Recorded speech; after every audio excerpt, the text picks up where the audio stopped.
Hello, everyone. Welcome, and thank you all for coming tonight. My name is May. I'm a graphic designer from France, and I'm very honored to be the one to introduce David Carson's lecture tonight. As you might all well know, he's a worldwide renowned surfer, graphic designer, art director. He has won numerous awards, has worked with major clients such as Nike, Kodak, Pepsi, Microsoft, just to name a few. He has also designed Reagan magazine and is precursor to innovative and experimental grunge typography. His lecture is part of the 6-month residency program curated by filmmaker Carlos Casas.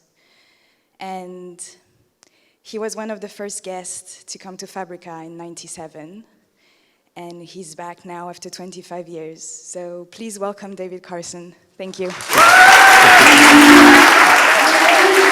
you.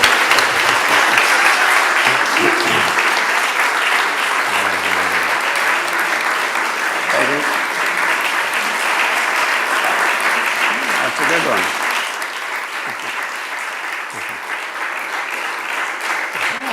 Thank you for that. No, let's keep going. That's good. All right. Yeah. No, I try to come by the school here every 25 years. Oh no, that's going to be a weird echo thing. Yeah. Well, thanks for coming. It's so bizarre to think I was here that long ago, but it looks pretty much the same and feels the same. I mean, this room and lots of stuff, but you didn't come here to hear old man stories. So I'm going to show kind of a bunch of work tonight and try to explain why it looks the way it does. I also just came from Barcelona. They have a festival there called Off Conference, and I had presented the year right before COVID, like months before, and then they had me come back as soon as they were open again. And I purposely tried to change up the presentation. So you're going to see kind of a weird mix of me like the day before my presentation trying to, oh God, I can't show all that old stuff. So there'll be some mix. I'm going to show you some stuff I've been doing for the last 3 years and hints of some of the older work as well. But you know, I make my living from my hobby. I don't really feel I've ever really worked. I just, you know, and if you love what you do, that's kind of what comes with that. You know, you don't dread going to work. And we're on a field that allows you to do that, to enjoy going to work and not wait for the holiday or the time off. And so the result of that, in my case, is a lot of work. But I'll try to keep it to just under 4 hours tonight. Tough crowd, okay. All right, so anyway, I hope there's time for questions afterwards. It's a lot more interesting for me to get your feedback and all that. So yeah, let's see where we're at here. So this is kind of my new intro. Oh no, slide, I hope. Yep, oh there it is. So, you know, this somebody sent me this. It's pretty good. It's a pretty timeless example of good advertising. You know, you get it. You know, look how effective those are. All right, well, it was worth a try. Maybe it doesn't survive the next lecture, but it was pretty funny. All right, yeah, tough crowd. All right. So I try to show my office and my workspace, and I'm sure, like many of you, I really work wherever this laptop is. So this is a floor in my apartment in Amsterdam, another part of the apartment. And I guess what's novel, maybe it's not that novel, but in the last few years, last couple of years really, I just got back to doing more hands-on collage work. And I often say, well, I never really did collage, and I didn't, other than, you know, I was just arranging things on the screen pretty early in a way that made sense to me, that I think reinforced the message. So now I kind of realize that was a type of collage, because I don't use a grid. I don't have any formal training. I never studied that. And then when I did, I was like, wow, why would you want to use that? So in a way, I've kind of been doing that, but just in literally the last 3 years, I've gotten more kind of exploring the hand done, and it's pretty nice to get out from the screen. And there's a texture, there's a weight. When I was doing the early magazines, there was always a test when you get it back, and the 3 tests that I would go through, and the first one is weight. And maybe because that's experimental magazines, but I'm thinking, okay, does this feel like we're going out of business, or does this feel like we're still doing good? So there's weight, and then there's the smell. Okay, magazines came with a smell. And then there's a texture test, and primarily the cover. Was that the right matte? Or I'm so glad we didn't go glossy, which was, for a while was thought to be like kind of high-end, cool. You had a glossy cover, and it quickly became cheap and tacky, if you had a glossy cover. Not to mention worse for the environment. But so those are 3 tests I would go through with the magazine before I even, and then the 4th one would be to actually start looking at the design. And there were always pages I loved, pages I hated, pages that felt good, pages that, wow, what was I thinking? And somebody in an early review said, well, he's experimenting in public, which is kind of how it was, especially with a monthly magazine. You tried a bunch of stuff. It was all pre-internet, there was no immediate feedback. And then you send it out in the world, and that's it. It's printed forever. And by the time you get any feedback, if at all, it'd be via a letter from, and then by then you'd already be into the next issue. So there's a nice cycle of working with a monthly magazine at the time. But now it's also urgent, but very little feedback, especially right away. And I think that affected the work in that you weren't overly concerned about, well, did people like it? Did a lot of people like it? Is it good? Is it bad? It's just like, kind of works for me. And I would be the first one to say from those early magazines that it's about 50-50. A lot of it works, and a lot of it doesn't work. And that's kind of okay. And then we're on to the next one. So anyway, I'll try to speed this up. So again, working on collages on the floor in Amsterdam. And before that, I was in California, in Southern California, and, near LA, and had this great garage space, and really got into kind of putting stuff on the wall, posters that either I had done or I collected on my travels or people send me, and just kind of all that. And there's a surfboard there, and it looks pretty, I don't know what the word is, but I was very comfortable in there, usually late at night. It was just kind of nice. Got in my zone as I speak, as I say. But then there's a hotel room. I just, if I got the stuff, like I'm tearing stuff off of walls and this and that, and then for some, it travels with me sometimes. So, well, like you, like everyone, I take a lot of photos and just stuff that catches my eye. Well, I thought this was kind of funny. So these people must go to work the same way every morning, and then, I like you, Jackie. And she says, but I'm not in like with you. Yeah, no, okay. Tough crowd. I thought that was pretty funny. A little, kind of Facebook humor, but this one's pretty good. Yeah, all right, we'll keep going. Just pretty much what my desktop looks like. I still am pretty low tech, as I'm going to prove tonight, but again, I think the biggest thing in design is your eye, your sensibility. Nobody has that, and that's what people want to hire you for. I know that this looks better than that, and I don't know where that comes from. I don't question it, but I listen to it. And I would encourage all you to do the same thing, because nobody can pull from that. Nobody has your upbringing, your parents, your whole life experience. If there's a way you can put some of that into whatever it is you do, you're going to have the most fun doing it, and you're going to do your best work. So it's just something to, I've had a lot of freedom and this and that, but sometimes it's a matter of degrees. And I would just encourage you to, again, everybody can buy the same software, everybody can all that, but nobody pulls from your uniqueness. And that's what I will try to encourage you through the whole talk. This is my driveway in the Caribbean where I go surfing. I say, well, heck, why do they need to be gray and boring like the neighbors? So have some fun with the driveway. The neighbor wasn't happy, but that's okay. You can see his little gray one in the back there. Oh, come on, man, get a life. It's okay. Okay, so this is that was kind of a weird transition, but based a little bit on this conference from last week, where I was purposely trying to show some new work that I've actually been working the last 3 years. I'll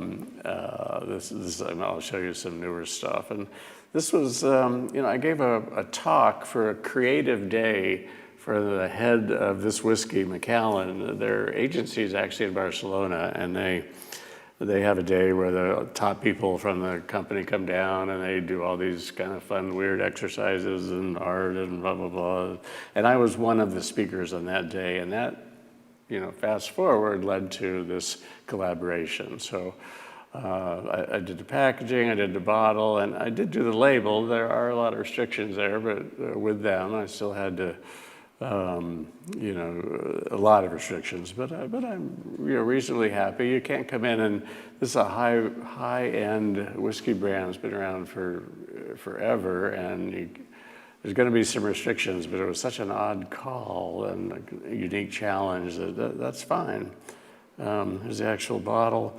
And also, they're based in Scotland, like many of them are, and they had me come up and I met what they call the whiskey maker, and we talked, we hung out for a while, and then she went away and actually tried to think, okay, God, what's he like? What was I getting from our exchange? What would that taste like? And then she'd throw in a little lemon or a little, she's going like, well, he's California, kind of easygoing, kind of approachable. What about some? So I was very impressed with the fact that it was that personal. It wasn't just, put your art on a cool box. It was like, how could we make this representative of the person and kind of what we think they represent or they reflect? And so it became a really, really interesting project for me, and a lot of respect for what they do. It's generations of people that work for them, literally their grandfather's grandfather, it's just a lot of pride and a lot of creativity in what they're doing too. So it was a weird mix or combination, but it seemed to have worked. Oh no, that was a really weird transition. So about the same time, and I think it helped me a lot during COVID because I got locked down in the Caribbean. People say, oh, that sounds rough. But when people can't leave or come on this tiny island and it's summer and it's hot and it wasn't actually that glorious kind of situation. I'm sure many of you have worse stories, but two of the things that I think kept me somewhat sane were the Macallan and then this Masterclass thing that came up where they had actually I met a guy at another conference who said, you should contact Masterclass. I said, oh, well, whatever, okay. So I did. I got a letter back or email saying, God, we're swamped, we're busy, we got interviews and stuff and backed up for the next couple of years, but listen, thanks, and we'll be in touch. I was like, well, whatever. And then a couple of weeks later, I got another email saying, yes, let's go. We're ready to go full on with your Masterclass. How soon can you do it? And I'll never know quite what changed or what happened. I suspect they must have mentioned it to a salesperson or somebody, and they said, no, we get requests, or that'd be good. But so this is the kind of tacky teaser for this Masterclass, I think. Trust your eye, trust your intuition. Every now and then, a little more something you volume. weren't expecting happens in the process. You gotta just trust your gut and do what you feel is right, and that's where the really great works come from. Yeah, well, there's a couple of these. There's I've never snapped to guides. Well, we want your mind, we don't want your software. If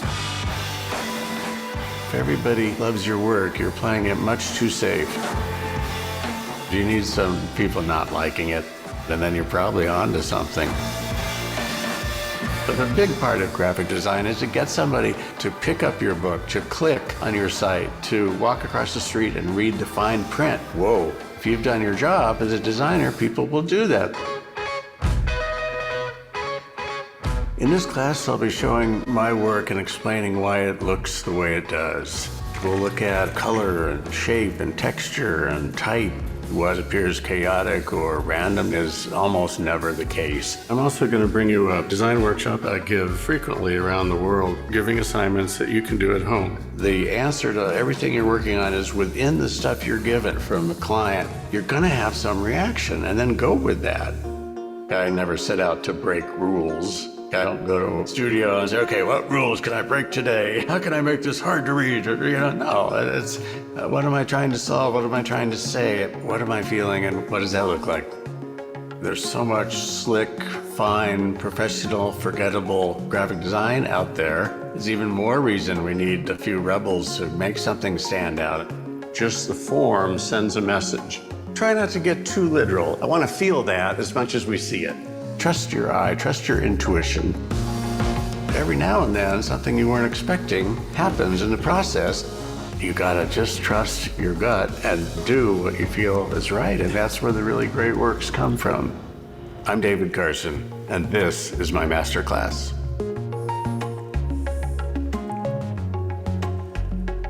Okay, well, that was a little longer than I thought, a little bit corny and a little bit weird standing up here watching it. I could be talking, or we could watch this video, but some issues there. There's a lot of people in the early 90s that hated my work, and that's why we're here today, actually, because people loved it or hated it, but they were talking about it. It had some impact. So there's a part of me that loves, and I've heard from some of the older school, because I'm such a kid, but especially in New York and stuff, that are like really upset that he was the first designer they asked, and this and that, and so anyway, so that's a good, kind of thing to that. Oops. And they did put this billboard in LA, which is pretty bizarre, but my older kids live in LA, so I sent them to go take a photograph of it, and I don't know what else you could do with it, but anyway. So some newer work for some surfboards. I've kind of surfed my whole life. I still do, and pretty fun to combine your hobby or something you really enjoy with play or leisure-wise with work. But again, I don't make a huge separation between the two. So anyway, another example of just taking some of these collage works and applying them to a different situation. Oh no, what is this?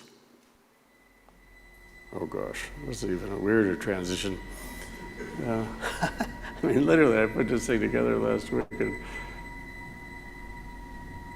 well, maybe I'll let it play. It's pretty heavy, whatever it is.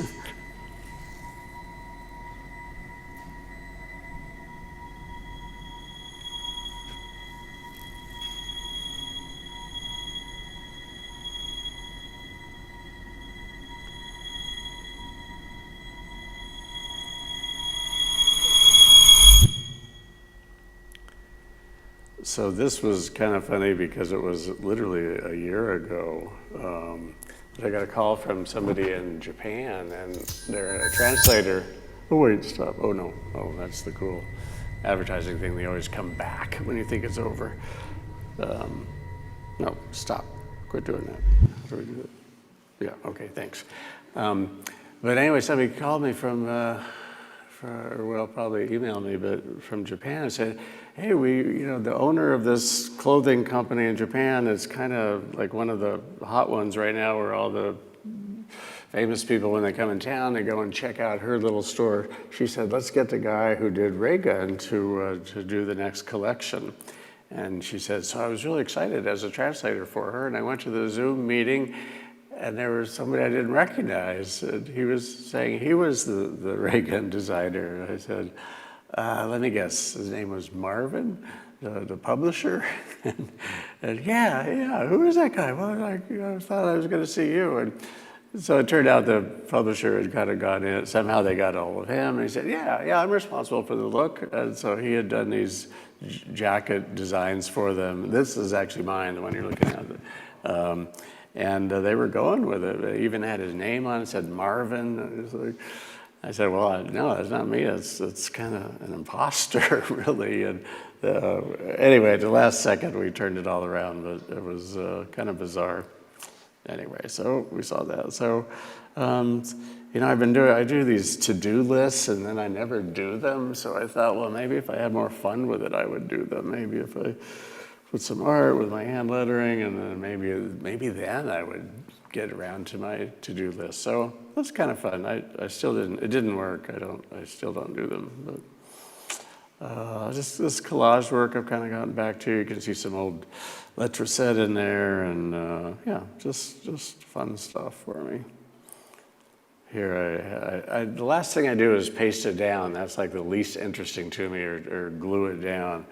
When I get it, and then I take a picture of it, and I never scan them because you lose the nice shadows and all that. So this was the first one of the early ones where I realized the masking tape kind of helped and actually became a big part of it. It kind of disappears here, but another example. And then experiment, wow, what about black and white? Maybe it's, and some of them still work, some don't. Two different projects, a cover for a magazine in Amsterdam called Voltskrat on the left, and then a new company out of Amsterdam that's Spinoza,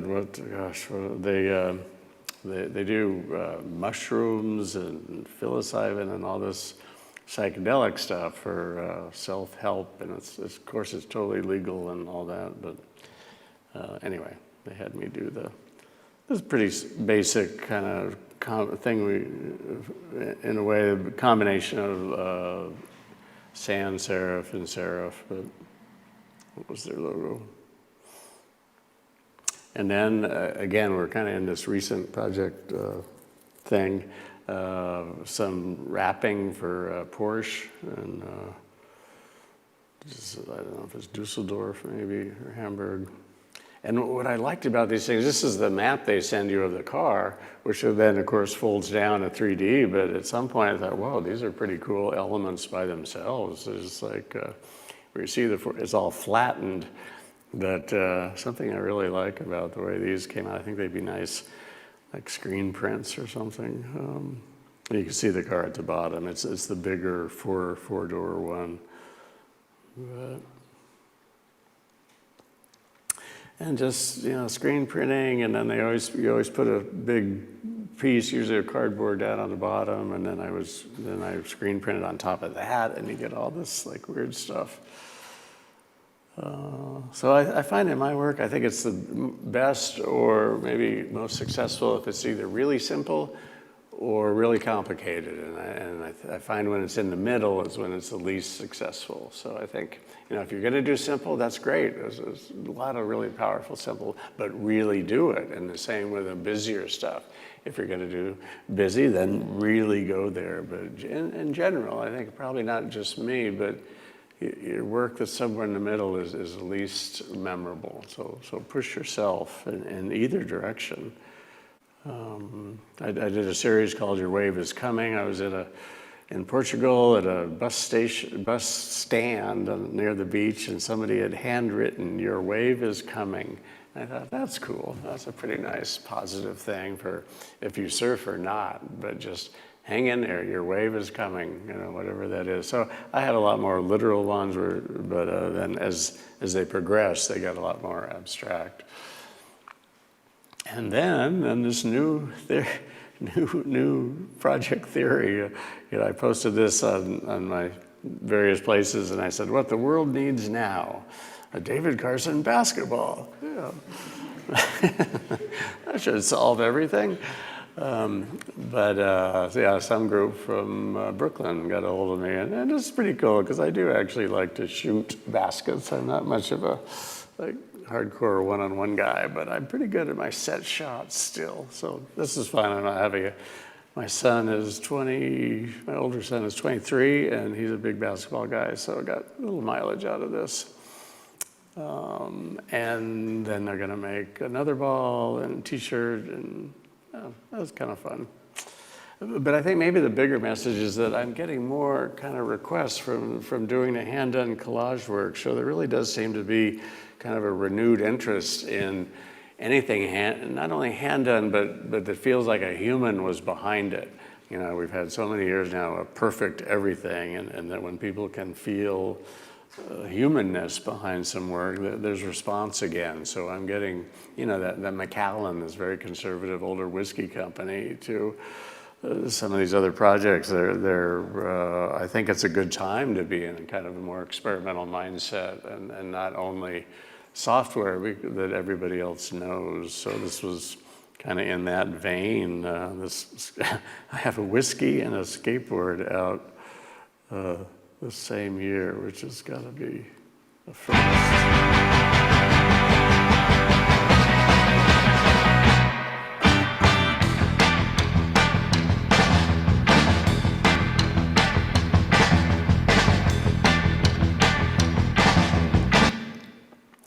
So it's kind of fun, and I give my kids all have the skateboard and stuff. But I think on a broader level, it's just, again, interesting to me that the freer, kind of looser stuff is getting different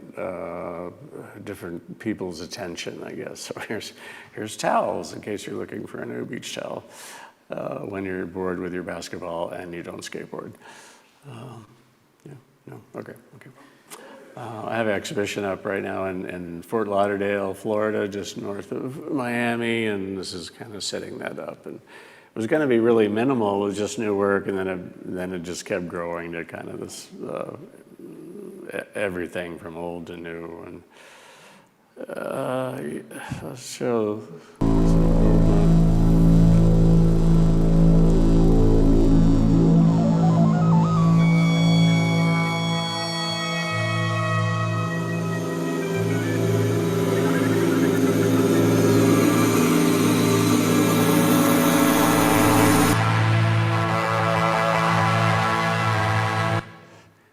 I don't think that quite works. You know, usually when I do motion, for the most part, I have to sit with somebody and say, no, that way, no, what about, and that one doesn't quite work, but it's an area that continues to intrigue me and elude a bit. So some early work from Ray Gun magazine, and I just show this to point out at the time, you know, one of the things we paid a lot of attention to were grids of type, and why should a software or the computer make that decision for you? How wide are those columns? Why do they have to be the same? Why do the distance between them have to be standardized? All that stuff. You know, you can hit a button right now and pretty much make a newsletter, a reasonable magazine, but the impact on people will be very small. So, you know, this is a rock and roll or music magazine at a time when things in general were very experimental, so you had a certain, I think, leeway and also kind of a responsibility to that audience. So anyway, just experimenting with widths and columns and probably changes font somewhere and all that, so. You know, sometimes I tell illustrator photographers, I say, you know, when you would sign it, send it to me, and usually that works really well. You know, I just like, I hired you because of what you do, I know what you do, you're gonna come up with something I would never have thought of, I don't need to see sketches and all this early stuff. When you would put your name on it, send it, it'll be great, and most of the time that works really well. This is it's clothing, a festival in Barcelona right before COVID, and it's called REC, R-E-C, and kind of had some fun with that. But what was also interesting to me, the main sponsor was this beer sponsor, Estrella Beer, Spanish beer, and I decided, well, heck, why don't I break up their logo? Maybe it works better and sends a better message. And the agency that brought me in said, no, they'll never go for that. And I said, well, show it to them, you never know, and they did. So, you know, the client can't pick the more experimental, interesting stuff if they don't see it. So I'm very comfortable showing a lot of work and getting their feedback, then going back in and kind of fine-tuning. And I think it probably sends a better message than, in this case, the entire logo that you've seen a million times, you probably don't even see it anymore. Maybe this sends a better message about the product. And I was told later, like the head of the company said, yeah, that's the first and last time we'll do that. which is pretty cool too. Actually, I got to one. Yeah, nice lighting. And a company and a friend of mine opened a coffee shop in Puerto Rico, and he calls it Stoked. It's right on a great surfing break. And you know, I posted this and got a few hate responses, and I said, you know what? The client, the guy that came to me, could not be any happier with this logo. Number one. Number two, as a designer, I'm happy with it. I think it fits, it works, recognizable. And number three, there really isn't a number three. So, you know, sometimes you have to look at critics and criticism and say, well, do I like their work? What do they do? And if you do, then maybe listen to it. And if you don't, it doesn't really matter. But if the client's happy, you're happy, that's it. I'm sorry. That's kind of how I see it. If anybody surfs here, there's two different ways you can stand, right foot forward or left foot forward. So I had a little fun with that. This would be goofy foot, which would mean you're right foot forward, because I'm the other one. So they each get their own shirt and sticker, depending how you stand. Well, this was a little more for I was still kind of blown away when students started asking me to sign their laptops. And I think here's a generation thing. It's like, really? That thing's expensive. You're going to mess it up with this permanent pen? And Jesus, but this kid was pretty excited. I think this might even have been in Milan, now that I think about it. But this is the first one. I thought, okay, and then it happened again at a couple other colleges. It still seems really weird to me, but I do think it's just a generation thing, maybe. But then, in Barcelona, some of you may have heard this story. I don't show it, I never have. I kind of got away from it, but it's an early issue of Ray Gun where I had read a story, happened to be about a singer named Brian Eno, and it was really boring, and I went through all my fonts and couldn't find one. Finally came across Dingbat. And I thought, yeah, it is kind of boring. So the whole article is set in Dingbat, and it was just kind of a quick thing, but it won't go away. It's like kind of like a band that says, oh man, we wrote that 10 seconds in a taxi and it's all we hear. Anyways, whatever. But then this guy came up to me in Barcelona last week and said, hey, I think you should, there's something I want to show you. And yeah, he was a big fan, and so he got Dingbat tattooed. It's like, no, it was just an article. It was just one page, one spread in a magazine.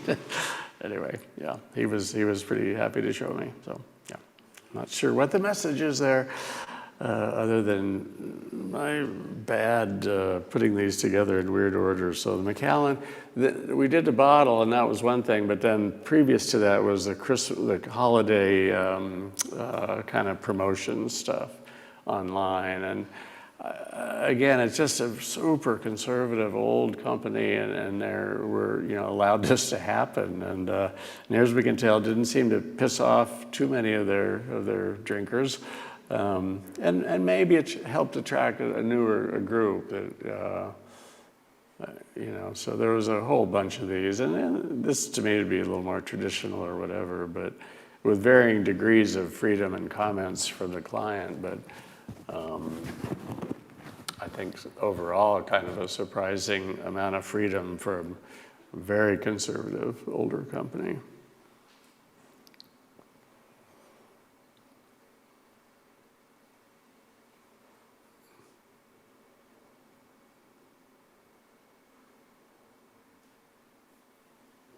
I mean, this is pretty out there for them to approve it. Happy New Year. You got to work a little bit on that one, but hopefully it gets your attention, and hopefully, maybe I don't know, but it seems like maybe whiskey's not as popular as it once was with young people. I don't know. I probably totally don't get that. But maybe this helps kind of get their attention over a bunch of kind of anonymous older brands. This one I thought was pretty fun. Happy Holidays.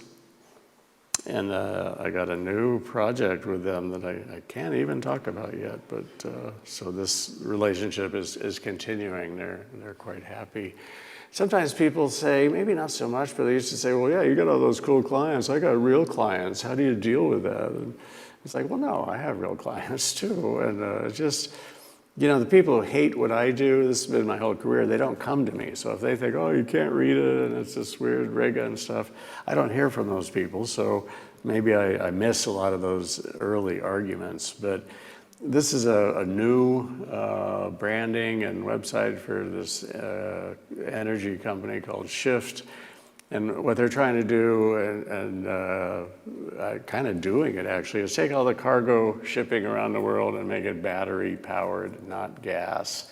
So, you know, which is huge to put it mildly. And so I was kind of honored to be able to work on this one. And people have tried that in the past. The big issue seems to be maintenance of these batteries. And is it charged? Is it leaking? Did we get the new one yet? And all this stuff. And so what Shift is doing is that they maintain and deliver these batteries to you. It's a total non-issue. Supposedly or hopefully, and you could just concentrate on getting your goods around the world using batteries and not gasoline and all that. So part of the website, and it's pretty, I would say conservative, but he's the owner guy is kind of blown away by the response they've gotten in a very conservative market. So again, I think that's a kind of a hopeful sign. This is a magazine in Amsterdam, Volkskrant magazine, and they wanted a cover for, you know, this first year of hell in COVID, and so it was announcing the new year, 2021. So I wanted 21 to be dominant and maybe a little helpful or hopeful, but not overly so. So it's not like super exciting, happy new year, great new year. It's like, okay, we're hoping this one's better, and so 2021. I have some people have contacted me about working on a virtual museum, virtual reality museum, where you walk through and see the art and talk to the artists. And there's some early sketches for some of the rooms or the building itself, which has been pretty intriguing. Every time I do something, someone will say, well, remember, you have no restrictions like normal architecture. And then you do something and say, well, yeah, but maybe not that. So anyway, we'll see. It's early in that process. But this all came from visiting the Macallan distillery outside of Glasgow, these photos I took, and then of the old casks that the warehouse full of these old casks. You know, things people work on.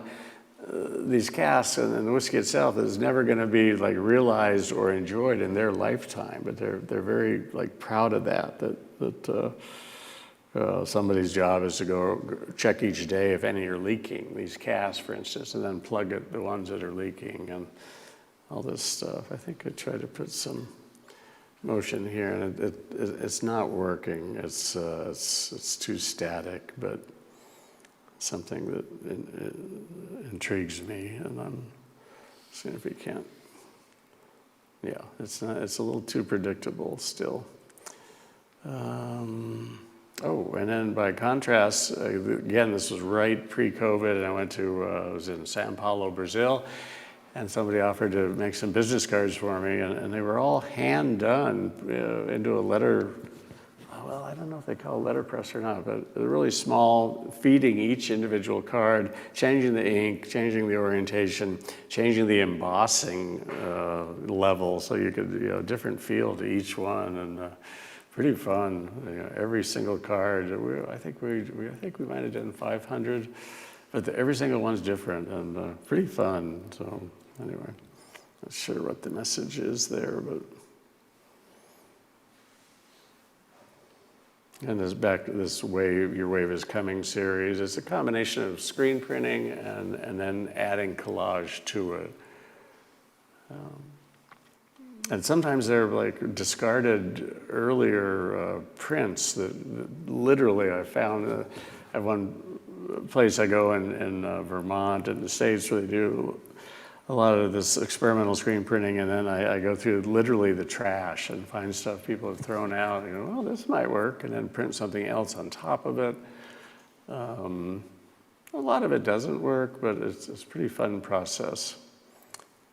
It's a little more formal, well, quite a bit more formal, but for Harvard Graduate School of Design in the States, and the poster of all the upcoming speakers. So there's quite a few different fonts. There's a lot of different things going on here. So I think we've kind of gotten away from that in graphic design. It's so automatic and easy to, you know, everything flush left and blah, blah, blah. You know, when I look at somebody's portfolio, I want to see, did they pay attention to the little stuff, the email, the phone number, not necessarily just the big hit stuff. I want to see that they were kind of obsessed with some of the details that the person sitting next to them wouldn't have done. And so there's a lot of little things going on here. Logo for Salvador Dali Museum, early version. This was not selected. So, you know, the last thing I'm going to do is put a logo with like a mustache or something weird, but hopefully get some of his attitude or approach. And then we came up with this little. And for motion design, you can't get much simpler, but it seems to kind of work, and especially the way especially the way that A comes in at the end, I'm pretty happy with.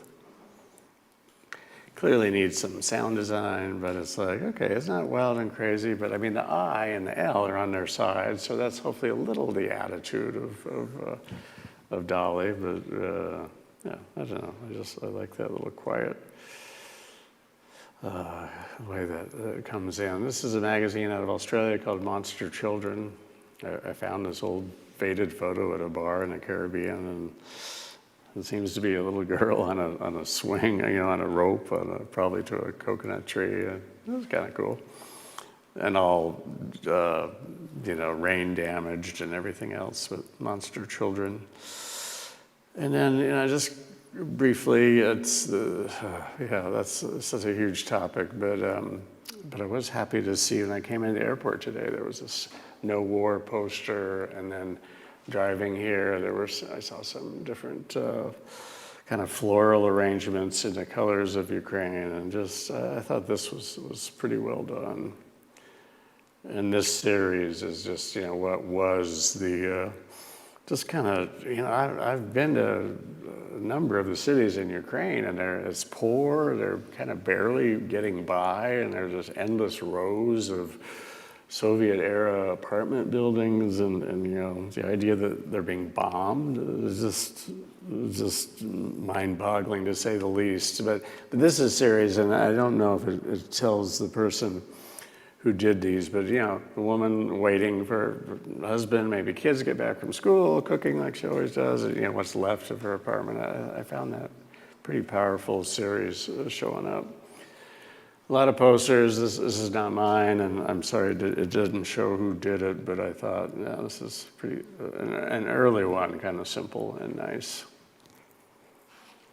And I show this small because somebody asked me to judge a competition of art posters against the war, and then and they were then made into NFTs and sold, and I was one of the judges. So, you know, you do what you can. I think there's, in America we get, and maybe it's here, I don't know, 24/7 this horrific war news, and it's so frustrating. You want to do something, even though you know it might not.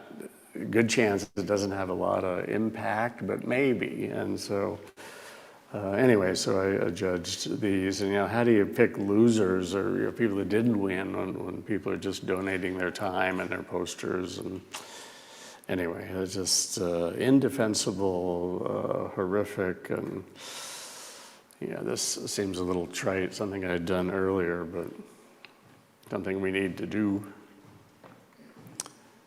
Well, that's a bad transition to this.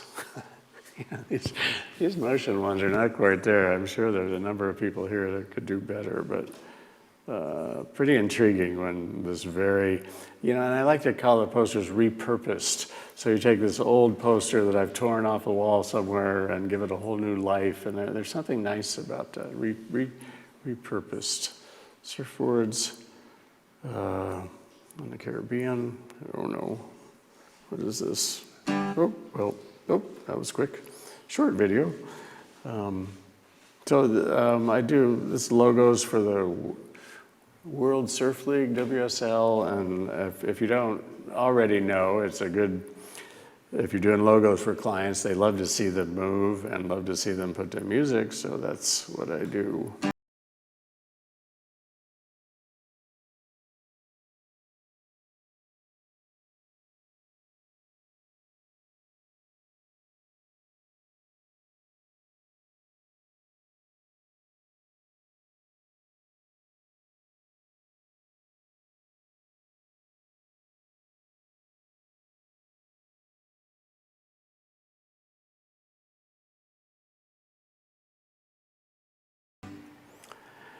Probably need to work on the ending a little bit on that.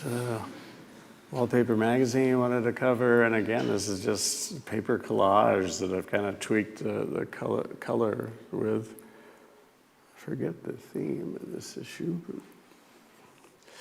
So early work, I started my schooling in a way was Transworld Skateboarding magazine. I have a degree in sociology. I taught high school sociology in America for 3-4 years, and one summer discovered this thing called graphic design. So it's a full second career for me. So if you haven't found that thing, keep looking. It may still happen. And then, of course, Reagan later. The one on the left, I always have been very involved in the copy, and here I decided to call this a special swimsuit issue. Never mentioned again, just on the cover. Probably had a lot of frustrated buyers out there. No? Okay. It must be in here somewhere. No. Nope. Yeah. And in America, there's a saying, not so much anymore, if a girl or woman was good looking, she was called a hot tomato. So I thought, okay, this picture of the singer Liz Phair, I'll put a tomato on there. But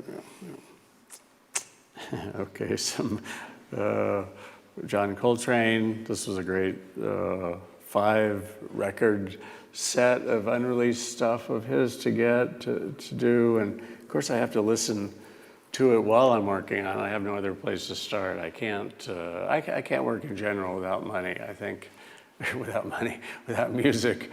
I think if you work to music you like, you're going to do better work. You're going to do your best work. And, probably sure that's something a lot of you know. So these are 2 of the 5 albums. And a cover for Marketing magazine out of London called The Drum. So I show them a lot of ideas, but I always do that. At logos, I might show 50 ideas early, like first round, get their feedback, and then go in and fine tune whatever they're liking. And that's pretty much how I work. I'm very comfortable showing a lot of things I think are better than what they have or could work. Getting their feedback and then going in and making it better. So you can't, you don't want to show anything you don't like. They will pick it, and it will follow you your whole career. That's guaranteed, but I'm very comfortable giving a lot of options.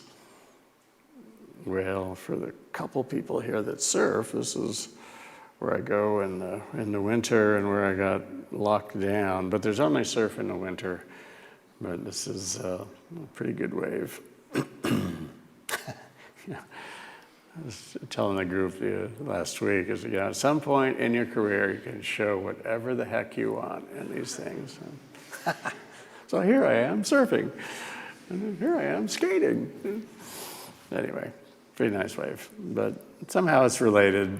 This was a map for the main train service in America, Amtrak, and they asked for a map of where they go, and I said, what about this? And I said, well, can the cities line up where they actually are? I figure if you're on the train and you're reading the magazine, you should know where you're going. And anyway, they went with it. This actually printed in their magazine. Yeah, we're going up to San Francisco above New Orleans on the right there. Anyway, that's pretty good. Here's another little simple type thing. You can see me painfully trying to get more into motion stuff, but there's something there. It's a moment. This was a project, again, right before COVID down in Sao Paulo, when they wanted this a gigantic wall collage, and they have a very nice thing in Sao Paulo where they don't allow advertising anywhere in the city. So for a pretty, it had to be where the term concrete jungle came from. It's all concrete, it's dirty, it's crowded, traffic barely moves, it's just, but they don't allow advertising down there. So coming into the city, you see a ton of billboards and all this stuff because it stops when you get downtown. And okay, I hope that was a little super spreaded moment there. Sorry about that. I'm not sure where that came from. But anyway, yeah, so this was a great project to get. It's like, wow, we just want some beauty or art in the downtown area. You can see some other ones over to the left. They look more probably literal pictures of maybe sea life or something, but super fun project. These are part of the early ideas I sent them. And then this is pretty close to what they ended up going with. If you know Sao Paulo, maybe this tells you where it is.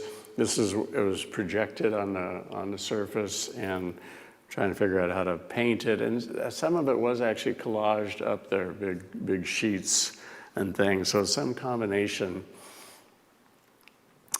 And they wanted me to go up and be on the wall, actual painting. And I said, well, I don't know. I'm not really sure about that. I think it's way up there. And they said, yeah, but you surf, you should be okay. I said, well, no, not the same thing. It was like 37 floors up. And it's like, so we had a safety day before the actual painting.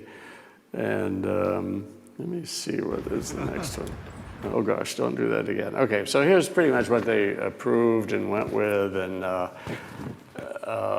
then the day we were supposed to go up there, everything was going really slow and really behind schedule, and it was like late in the afternoon. They said, okay, you're up, going up. We need you to be painting on the wall. And I said, man, I'm just not feeling it. It's just been a super long day, kind of tired. I'll go up in the morning. And I don't know what's coming next. Okay, so this is what they wanted me to go up on this thing. You can kind of see there and start painting this thing. And I literally said, I'll go tomorrow. No, come on. And I didn't. And they grabbed another guy to go up kind of in my place because they needed 3 people to start this process. And I was down there watching it. And maybe, can you sense where this is going? So here's this thing there. There's 3 guys on that. And then it broke. Yeah, so there's a guy still on the thing. There's 2 guys hanging, and they were, it looks here like they're climbing or something. No, it was definitely not that situation. They were yelling at them not to move because another wall might give way, and so they were up there for about 2 hours. And I'm so glad I didn't go up there. I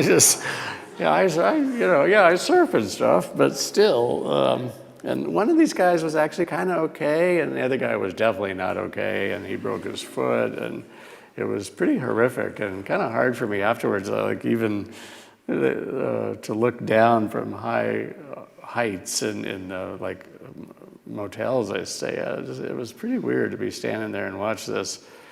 So here's me looking down afterwards. You can see they spilled a bunch of this pink paint they were painting on. Here's the fire engines have arrived, people watching.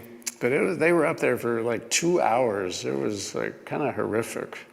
Here's the support crew trying to figure out what to do, yelling at these guys not to move. And you see the ropes that are holding them up. It was pretty scary stuff, I gotta say. This is a guy that went in my place wearing that harness. And he broke his foot, and he was pretty freaked out. He's definitely not going up again. But they did eventually finish it some months later, and but man, yeah, anyway, we'll leave that, but yeah, weird stuff. Okay, which brings us to a hotel room at the Ace Hotel in Portland. Asked me to do a room. A pretty good transition, don't you think? Surf theme. Secret beer company in America. You know, sometimes, again, maybe it's like that other beer I mentioned. Maybe sometimes you don't have to be so literal and show too much. Maybe it's possible to send another message and people still get it, who it is.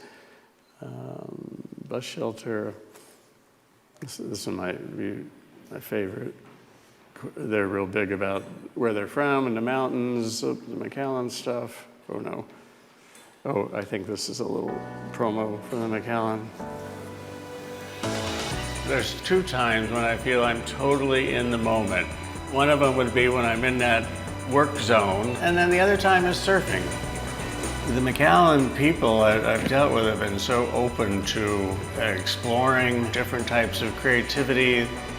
Their obvious love for nature and where they work and the wooden casks. Just had so much of that with the Macallan collaboration. A little bit hard sell, but not too bad. And I kind of expected more hate from their audience.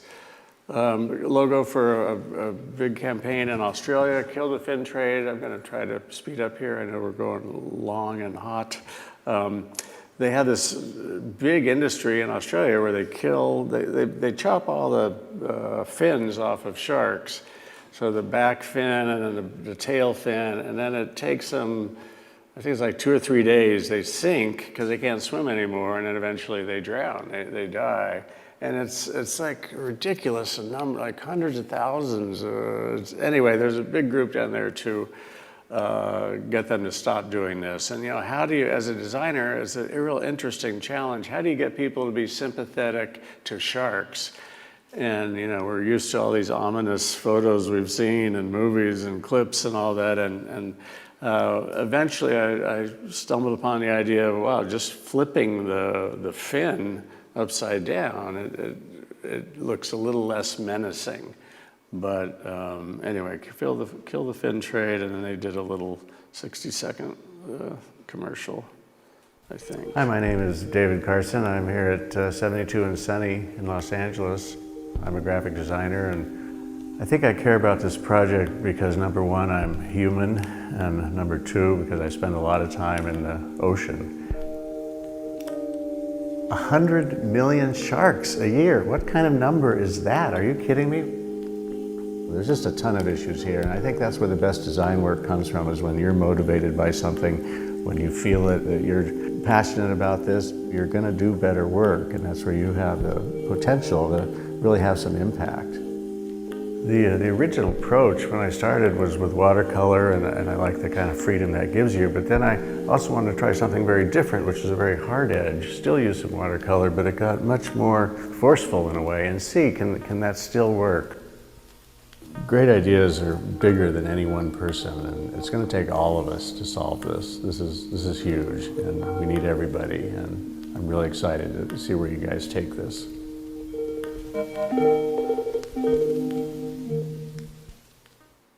I mean, because something's an accident makes it good, but if you're open to stuff that happens in the process, sometimes you'll find a better solution or better direction, and it's just a matter of being open to that.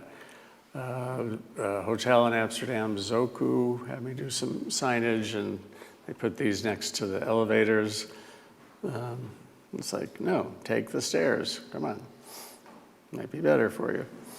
Early work with Beach Culture magazine. I think this is a logo for, it's not Dada, but it's a company calling itself that. So there's some kind of fun stuff in there. And I'll try to speed up here. Cover for a magazine called Blue. So of course it's not blue, that would be corny. A friend and I did this wall in LA. You know, in America, I don't know if it's the same here, you're kind of taught, especially as little kids, you know, don't talk to strangers. That's, you know, don't talk to strangers, Johnny. Sally or whatever, and we decided, you know what, maybe that's causing some of the problem. Maybe if we talk to strangers, things could be a little better. You'd realize they're human and have the same fears and everything that you do, and so maybe talk to strangers is a better message.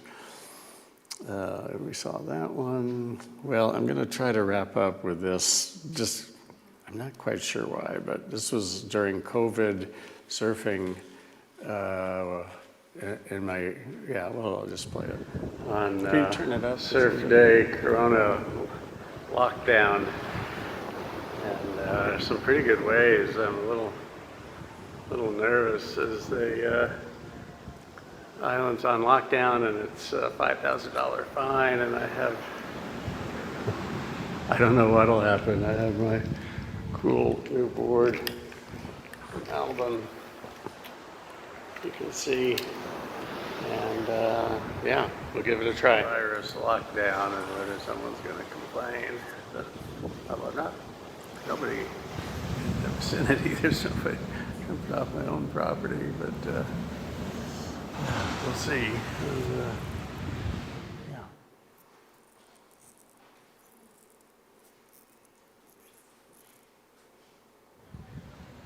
Oh, hey.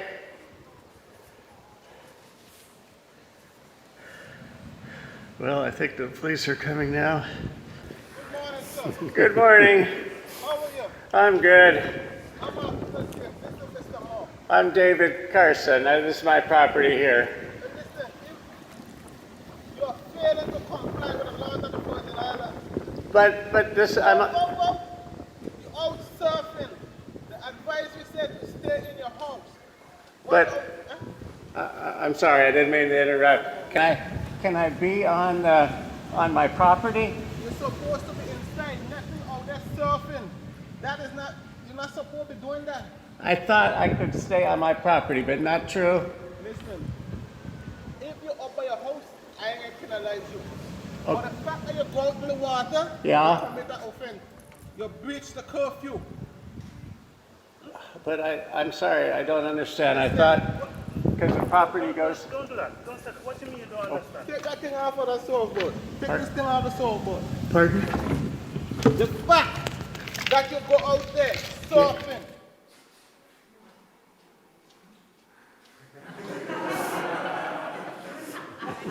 Huh? You live on the property? Yeah, I live there. This is the groundskeeper. You are down in the garden. You understand? Going I'm changing my charging my phone, my cell phone there too, sir. in the garden down there? No, my vehicle is right there now. Huh? My vehicle is over on the other side. Anyhow, you're not supposed to be outside. You're supposed to be in Okay. your house.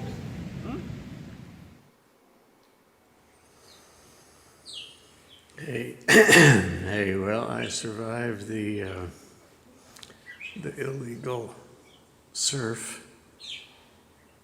Nah, you can't have an illegal surf. But I got 2 hours by myself, and not only by myself, but knowing no one was coming out. It's, very special, very special. I had to go out. I was kind of nervous. I thought the cops might come, but I knew it'd be worth it, and it was.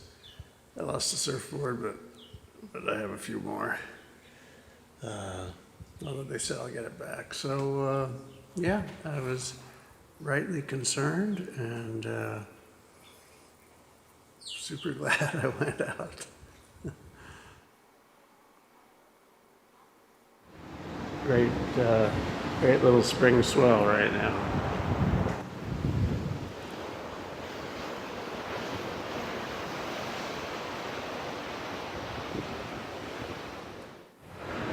And I think, sorry, they seem to be on to me. There's waves again, and they're, you can see them. They're out there in their boat this time. I think they didn't like walking on the rocks. They got my number, I think. But anyway. Oh, there they are, just dodging a set. I hope we can see them out there. Watching for me, I guess. I don't know if you can see them or not, but yeah. All right. What to do? Anyway, a little weird, but yeah.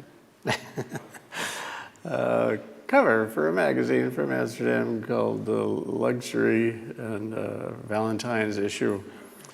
And more from the Macallan estate. I'm going to try to speed up here. So, sometimes just the simple decisions, just lowering the E and hell seems to make it a lot more interesting and impactful.